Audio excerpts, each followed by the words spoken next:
khusus di Indonesia ini saya lihat, nanti kan, kita kan sudah membentuk SWF Indonesia yang diberi nama Indonesia Investment Agency atau disingkat INA.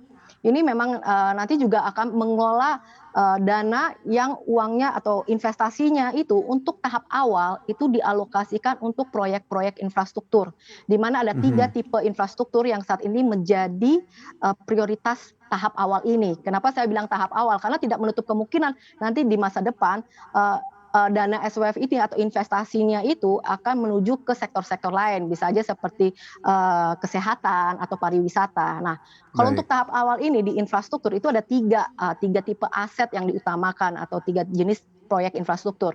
Yang pertama itu adalah jalan tol, yang kedua itu seaport Mhm. atau pelabuhan laut dan juga airport gitu kan. Nah, Mhm. kenapa 3 ini yang dipilih? Karena 3 ini yang kita lihat memang salah satu yang memiliki kesiapan ya. Jadi sudah siap aset-asetnya untuk ditawarkan kepada investor gitu.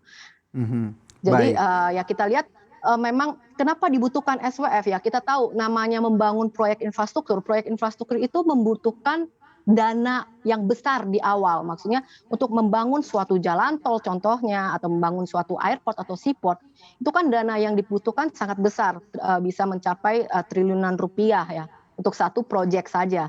Dan sedangkan kalau Baik. kita tahu juga infrastruktur project itu memiliki payback period yang cukup lama. Jadi memang tidak semua investor atau, pelaku bisnis ini tertarik untuk, berinvestasi di infrastruktur karena tadi Mhm. dibutuhkan kapital yang besar di awal, sedangkan payback period-nya cuma, cukup lama. Nah, jadi hanya Baik. investor yang memiliki kemampuan finansial yang, kuat, yang berani masuk ke dalam SWF infrastruktur itu. Indonesia kalau rentan korupsi bisa jadi sentimen pasar Mhm. saham gitu? Otomatis sentimen negatif gitu ya, Mbak Ya, Maria?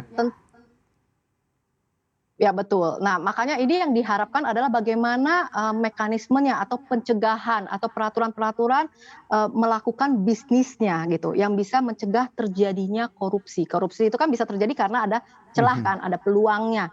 Nah, jadi ini memang, salah satu PR ya, salah satu PR untuk, nanti, bukan dewan pengawas, tapi dewan pelaksana dari SWF-nya ini gitu. Bagaimana mereka melakukan melakukan investasi, memilih aset-asetnya, melakukan investasi, pembelian return-nya, itu bagaimana supaya, jangan sampai terjadi, korupsi, gitu sih. Mhm. Baik.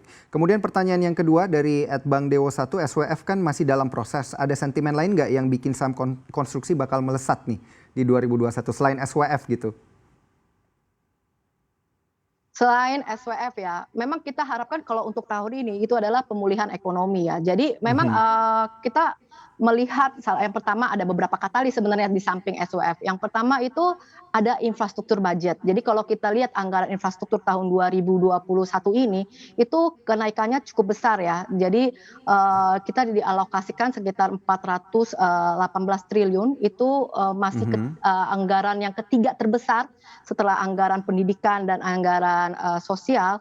Jadi, itu adalah, infrastruktur budget. Nah, jadi dengan anggaran yang besar ini memang diharapkan ya bisa bisa, sebagai katalis, ya berarti kan memberikan, pekerjaan kepada, kontraktor-kontraktor atau perusahaan-perusahaan karya yang nanti mereka akan tercermin ke growth-nya mereka di laporan Mhm. keuangannya mereka. Jadi mereka mendapatkan pekerjaan, masuk ke revenue-nya mereka, itu kan menciptakan growth untuk, perusahaan kontraktor atau perusahaan karya kita ya, gitu. Baik. Nah, Pertanyaan yang itu yang ketiga. pertama. Lalu yang kedua Mhm. juga ada sentimen Baik. dari vaksin ya. Vaksin ini kan juga sedang berlangsung distribusi vaksin yang memang ini diharapkan juga dengan adanya perbaikan ekonomi, itu juga nanti akan mendorong dari sektor private. Jadi, kontrak-kontrak yang berasal dari, private sector atau perusahaan swasta ini juga diharapkan kembali masuk di tahun ini. Nah itu, Mhm. 2 katalis lainnya di samping Mhm. dari adanya SWF ini untuk sektor construction ya. Jangan lupa untuk install aplikasi CNBC Indonesia di App Store dan juga di Play Store untuk terus mengikuti informasi dan berita terkini terkait ekonomi dan juga bisnis.